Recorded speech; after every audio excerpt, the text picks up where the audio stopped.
অনেক পাপ করার ফলে আমরা আজও ভগবানের ভক্ত হতে পারছি না। কেন? সত্যযুগে আমরা ছিলাম। ভাবছেন যে সত্যযুগে ছিলাম না?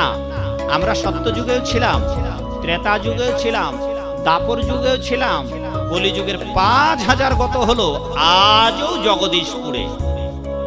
কেননা ভগবত গীতা, ভাগবত পুরাণ আদি শাস্ত্রে ভগবান কেউ যখন আমার আরাধনা করে তখন আমার কাছেই ফিরে আসে। আর এই জগতে, এই পৃথিবীতে তাদের কাউকে আসতে হয় না। তার মানে কত? 16 লক্ষ, প্রায় 16 লক্ষেরও অধিক কাল সত্য যুগের বয়স ছিল। 12 লক্ষ অধিক কাল ছিল ত্রেতা যুগের বয়স। 8 লক্ষ 64 হাজার বছর ছিল দাপর যুগের বয়স। ইতিমধ্যে 5000 গেল কলি যুগে। লক্ষ লক্ষ বছর ধরে আমরা এই পৃথিবীতে বর্তমান ছিলাম, আজও ঘুরপাক খাচ্ছি। এবার এই জন্মেও যদি আমরা এই জগৎ থেকে বিদায় নিয়ে গোবিন্দের কাছে যেতে না পারি বাবা, আবার 84 লক্ষ প্রজাতি গতাগতি পুনঃ হবে। গীতায় ভগবান, হে অর্জুন, ততদিন পর্যন্ত এই জগতের সমস্ত জীবকে বারবার জন্মাতে হবে, বারবার মরতে হবে। জাতস্য হি ধ্রুবমৃত জন্ম যতস্য চ। অর্জুন, জেনে রাখো, এই জগতে যাদের দেখতেছে, যারা জন্মগ্রহণ করেছে এরা মরবে, আর যারা মরবে আবার জন্মাবে।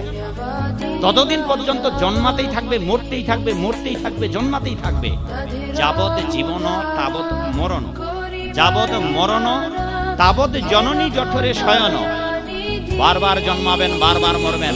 ততদিন পর্যন্ত মাগো জন্মাতেই থাকবেন, মরতেই থাকবেন, মরতেই থাকবেন, জন্মাতেই থাকবেন, যতদিন পর্যন্ত মন কৃষ্ণ পদার বিন্দয়। যতদিন পর্যন্ত আপনারা আপনাদের মন শ্রী গোবিন্দের চরণে আত্মসমর্পণ না করছেন, ততদিন পর্যন্ত এই জগৎ সংসারে নাকানি চুবানি খাওয়ার জন্য আসতেই। আর কেবল মনুষ্য জন্মে নয়, বহু প্রজাতি হয়ে, সেটা আমরা পড়ে আলোচনা। তা সেই জন্য আপনাদের বিনতি করতে চাই যে আমরা যে দুর্লভ মানব জীবন পেয়েছি, বেদে আহ্বান করা হয়েছে, উত্তিষ্ঠত জাগ্রত প্রাপ্যবরা নিবোধ হতো। হে মনুষ্য সকল, আপনারা জেগে উঠুন। এই দুর্লভ মানব জীবন পেয়েছেন তা ঘুমিয়ে কাটবার জন্য নয়। উত্তিষ্ঠত জাগ্রত এও কাপ এও কাপ। হে মনুষ্য সকল, জেগে উঠুন, জেগে উঠুন, জেগে উঠে গোবিন্দের আরাধনা। কিন্তু আমরা কি চাই?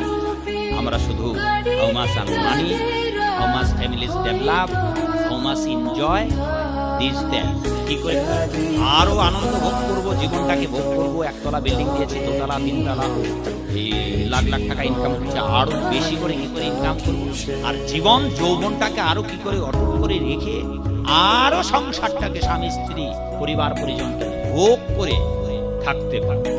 কিন্তু যতই ভোগের নাগর দোলায় দোলুন, দুঃখালয় অনিত্যম শাশ্বতম। গীতায় ভগবান বলেছেন এই জগৎটা দুঃখের আলয়। শ্রীল প্রভুপাদ বলেছেন আপনি যত চেষ্টা করেন এই জগতে প্রকৃত শান্তি আপনি পাবেন। জিজ্ঞাসা করবেন কালকে সকালে, বাবা কেমন আছেন? বাবা ভালো নেই, সবকিছু ঊর্ধ্বগতি মূল্য, ব্যবসা বাণিজ্য মন্দা, আর ওই সংসারে অশান্তি, ছেলে কথা শুনে না, বউ কেটের কেটের করে, এটা দিতে পারো না তো বিয়ে করছো কেন? বলা এই যার যার মতো করে বলে সংসারে এতটাই অশান্তি, কেউ শান্তিতে নেই। কিন্তু তবু আমরা চাচ্ছি যে আরেকটু যদি করতে পারি তাহলে হয়তো শান্তি পেয়ে যাবো না। কারণ এই ভগবান এখানে বলে দিয়েছেন যে জগৎটা, হে অর্জুন, এই জগৎটা হচ্ছে দুঃখের আলয়, দুঃখালয়, দুঃখালয়। আচ্ছা, যদি বস্ত্রালয়ে যান কি কি পাবেন? ওই মা, বস্ত্রালয়ে গেলে এটা কি কো না কি প্রতিধ্বনি হচ্ছে বাইরে? আমার বস্ত্রালয়ে গেলে কি ডাল ভাত পাবেন, শাকসবজি পাবেন, স্বর্ণদানা, বাসন কোসন? আচ্ছা, বাসনালয়ে যদি যান তবে কি ভোজনের জিনিস পাবেন, রান্না বান্নার জিনিস পাবেন? বোঝা গেল? আচ্ছা, কাঁচামালের দোকানে যদি যান, শাকসবজির বাজারে, শাকসবজি তো পাবেন নাকি স্বর্ণ পাবেন? তা ভগবান কি বললো? এটা কিসের আলয়? এটা কি বস্ত্রালয়? বললো কি গীতায়? দুঃখালয় অনিত্যম শাশ্বত।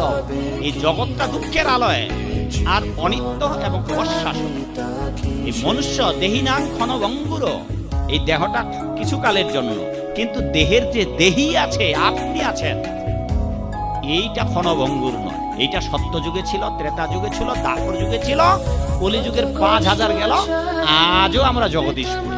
তার মানে লক্ষ লক্ষ বছর ধরে আমরা 2 নাম্বারই করে এসেছি, ফাঁকি দেওয়ার চেষ্টা করেছি ভগবানকে। এইবার নিজেই